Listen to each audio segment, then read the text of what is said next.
வணக்கம். இறையருளும் குரு அருளும் வழிகாட்ட ஜோதிட ஒளி உங்கள் வாழ்வை வளமாக்கட்டும். குரு அருள் ஆஸ்ட்ரோ டிவி தங்களை வரவேற்கிறது. சித்திரை சித்தன் முத்துகிருஷ்ணன் உங்களோடு. இன்று நாம் பார்க்க இருக்கும் பதிவு மகம், பூரம், உத்திரம் 1ஆம் பாதம் இந்த நட்சத்திரங்களில் பிறந்த நண்பர்களின் யோக காலத்தை பார்க்க இருக்கின்றோம். இந்த நட்சத்திரம் எந்த ராசியில் இருக்குது அப்படின்னாக்கா சிம்ம ராசியில் இந்த நட்சத்திரங்கள் அடங்கியிருக்குது. ஸோ சிம்ம ராசி, மகம் நட்சத்திரம், பூர நட்சத்திரம், உத்திரம் 1ஆம் பாதம் இந்த நட்சத்திரங்களில் பிறந்த நண்பர்களின் யோக காலத்தை தான் இந்த பதிவில் பார்க்க இருக்கின்றோம். முதல்ல இந்த ராசியை பற்றிய ஒரு புரிதலுக்கு, இந்த ராசியில் பிறந்தாங்க அப்படின்னாக்கா அவங்களுடைய வாழ்க்கை பயணம் எப்படி இருக்கும், அவங்களுடைய குணாதிசயங்கள் எப்படி இருக்கும், அவங்களுக்கு எதெல்லாம் ரொம்ப ரொம்ப சூப்பராக ஒர்க் அவுட் ஆகுது, எதெல்லாம் அவங்களுக்கு ஒரு சங்கடத்தை கொடுக்குது அப்படிங்கிறத முதல்ல சுருக்கமாக பார்த்துக்குவோம். அதுக்கப்புறம் இந்த நட்சத்திரங்களில் பிறந்தவர்களுக்கான ஒரு யோக காலத்தை பார்ப்போம். சரிங்களா? அதனால் இந்த பதிவை பொறுத்தவரையிலும் கொஞ்சம் முழுமையாக கேளுங்க, முழுமையாக பாருங்கள். அப்போ தான் உங்களுக்கு இந்த பதிவு ஒரு பயனுள்ள பதிவாக இருக்கும் அப்படிங்கிறதுல மாற்று கருத்து இல்லை. சரிங்களா? பார்வையாளர்கள் நம்மளுடைய குரு அருள் ஆஸ்ட்ரோ டிவி சேனலை முதல் முறையாக பார்க்குறீங்க அல்லது பின்பற்றுகின்றீர்கள் அப்படின்னாக்கா இந்த சேனலை கொஞ்சம் சப்ஸ்கிரைப் பண்ணுங்கள். இந்த காணொளி உங்களுக்கு ரொம்ப பிடிச்சிருந்தது அப்படின்னாக்கா வீடியோவுக்கு ஒரு லைக் போடுங்க. ரொம்ப பிடிச்சிருந்தது அப்படின்னாக்கா உங்களுடைய நண்பர்கள் அல்லது உங்களுடைய உறவினர்களுக்கு இந்த பதிவை ஷேர் பண்ணுங்கள். ரொம்ப ரொம்ப பிடிச்சிருந்தது அப்படின்னாக்கா மறக்காமல் சேனலை சப்ஸ்கிரைப் பண்ணுங்கள். இப்போது முதல்ல நம்ம சிம்மராசியின் குணாதிசயங்களை பார்த்துருவோம். சிம்மம் இது ஒளி கிரகத்தின் ஒரு வீடு. முதன்மை கிரகம் என்று சொல்லக்கூடிய, தலைமை கிரகம் என்று சொல்லக்கூடிய ஒளி கிரகமான சூரிய பகவானின் ஆட்சி வீடு. அவருடைய ஆட்சி பலம் இந்த வீட்டில் முழுமையாக இருக்கும். ஸோ அவருடைய ஆதிக்கம் நிறைந்த அன்பர்கள் தான் இந்த சிம்மராசி அன்பர்கள். இவங்களை பொறுத்தவரையிலும் இவங்களுக்கு ஏதேனும் ஒரு தேவை இருந்தால் தான் இவங்களை பொறுத்தவரையிலும் ரொம்ப ஆக்டிவாக இருப்பாங்க. ரொம்ப வேகமாக செயல்படக்கூடியவர்களாக இருக்கிறாங்க.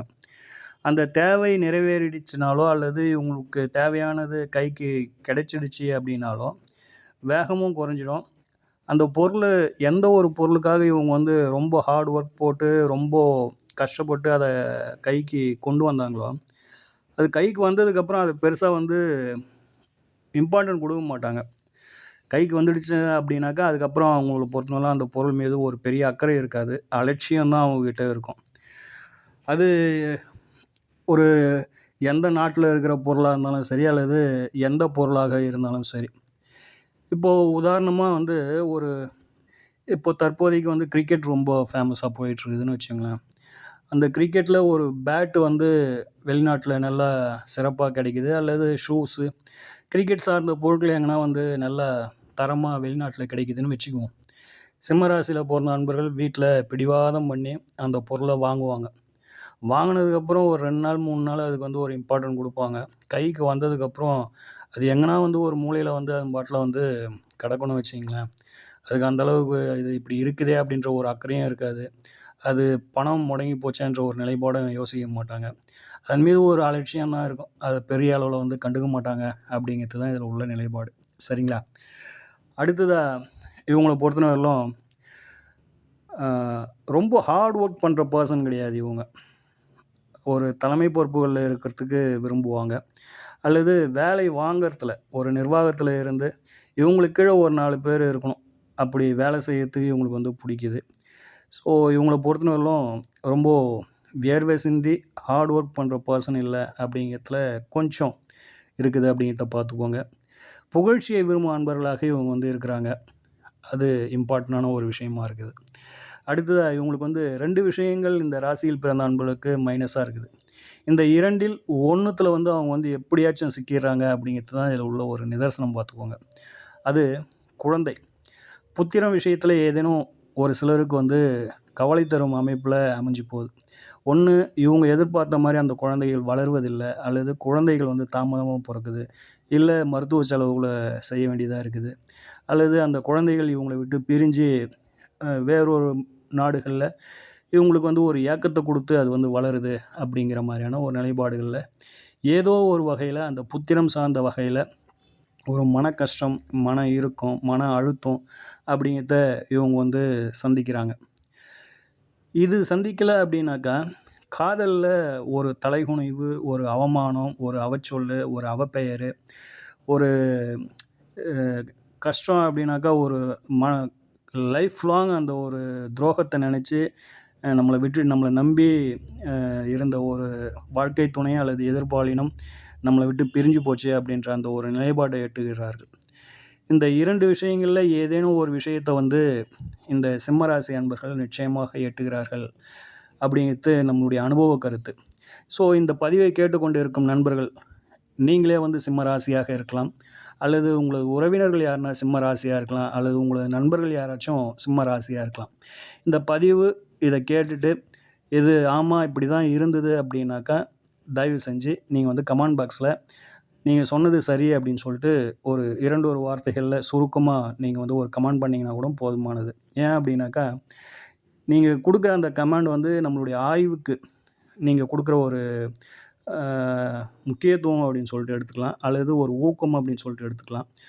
அவ்வளவுதான். மத்தபடி ஒண்ணும் இல்ல. நீங்க குடுக்குற அந்த கமாண்ட் வந்து எங்களுக்கு வந்து ஒரு உற்சாகத்தை குடுக்கும். மேலும் மேலும் வந்து ஒரு ஆய்வுக்கு இன்னும் நம்மள வந்து உட்படுத்திக்கலாம் அப்படிங்கிற மாதிரியான ஒரு நிலைப்பாடு தான். சரிங்களா? இப்போ நாம வந்து ஒவ்வொரு நட்சத்திரத்துக்கும் உண்டான யோக காலத்த பார்ப்போம். சரிங்களா? யோக காலம் அப்படின்னு சொல்லிட்டு சொல்லுகின்ற பொழுது, முதல்ல வந்து மக நட்சத்திரத்துக்கு உண்டான யோக காலம் எது அப்படின்னு சொல்லிட்டு பார்த்துருவோம். சிம்ம ராசி மக நட்சத்திரத்தில் பிறந்த நண்பர்களின் யோக காலம் அப்படிங்கிறது வந்து சந்திரமகா தசை இவங்களுக்கு வந்து ரொம்ப சூப்பரா இருக்கும். அப்படிங்கிற மாதிரியான ஒரு நிலைப்பாடு. இவங்கள பொறுத்தவரையிலும் இவங்களுடைய வாழ்க்கையின் ஆரம்ப காலம் அப்படிங்கிறது வந்து கொஞ்சம் சிறப்பில்லாம இருக்கும். இவங்கள பொறுத்தவரையிலும் ஓரளவுக்கு வந்து படிக்கும்பொழுதே வந்து கொஞ்சம் கஷ்டப்பட்டு எப்படியாச்சும் படிச்சிடணும் அப்படின்ற ஒரு நிலைக்கு நம்ம வந்து நாமளா தனியா தான் வந்து மேலே வரணும். நமக்கு தேவையானத நாமளே தான் பார்த்துக்கணும் அப்படின்ற ஒரு நிலைப்பாட்டுக்குள்ள ஏற்ற அன்பர்களாக வந்து இவங்க வந்து இருப்பாங்க அப்படிங்கிற மாதிரியான ஒரு நிலைப்பாட்ட மகம் நட்சத்திரம் அறிவிக்கும் அப்படிங்கிறத பார்த்துக்கோங்க. அடுத்ததா பூர நட்சத்திரம். சிம்ம ராசி பூர நட்சத்திரத்தில் பிறந்த அன்பர்களை பொறுத்தவரையிலும் செவ்வாய் பகவானுடைய தசா காலம் இவங்களுக்கு வந்து நல்ல ஒரு மண், மனை, பொருள், சொத்து, பத்து இது எல்லாத்தையும் வந்து ஓரளவுக்கு வந்து நல்லா சிறப்பா செயல்படுத்தும் அப்படிங்கிற மாதிரியான ஒரு நிலைப்பாடு பார்த்துக்கோங்க. சரிங்களா? இவங்கள பொறுத்தவரையிலும் இவங்களும் சின்ன வயசுலயே வந்து கொஞ்சம் பொருளாதாரம் சார்ந்த விஷயங்கள்ல கொஞ்சம் அத வந்து கண்ல பார்த்துடுறாங்க. அதாவது வந்து ஏன் அப்படி சொல்றோம் அப்படின்னாக்கா, பூர நட்சத்திரம் அப்படிங்கிறது வந்து தசா காலம் அப்படிங்கிறது வந்து 20 வருடம். இந்த 20 வருடத்துல வந்து அந்த பூரம் 1ஆம் பாவத்துல பிறக்கின்ற அன்பர்கள் அப்படிங்கிற பொழுது, அது வந்து நவாம்சத்துல அதே சிம்ம ராசியில வந்து அ வர்க்கோத்தமம் பெறும் அப்படிங்கிற ஒரு நிலைப்பாட்டை எட்டிடும்னு வச்சுக்கங்களேன்.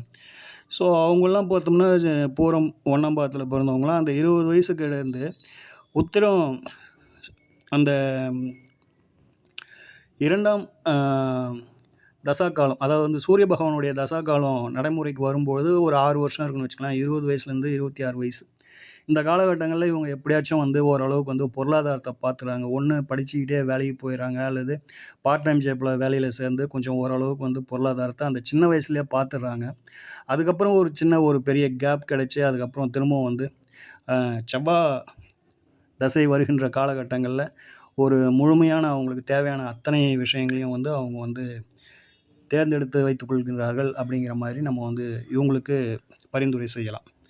அடுத்ததா சிம்ம ராசி உத்திர நட்சத்திரம் முதல் பாதத்தில் பிறந்த அன்பர்களுக்கு அப்படிங்கிற பொழுது, இவங்கள பொறுத்தவரையிலும் ராகு பகவானுடைய தசா காலம் ஓரளவுக்கு வந்து ஒரு நல்ல சிறப்பான யோகத்த குடுக்கும் அப்படிங்கிற மாதிரியான ஒரு நிலைப்பாடு. இருப்பினும் வந்து இந்த ராசி அதிபதிக்கும் இந்த தசாநாதருக்கும் அப்படி ஒண்ணும் ஒரு உறவுமுறை அப்படின்னு சொல்லிட்டு பார்க்கின்ற பொழுது, இது வந்து சிறப்பான உறவுமுறை அல்ல.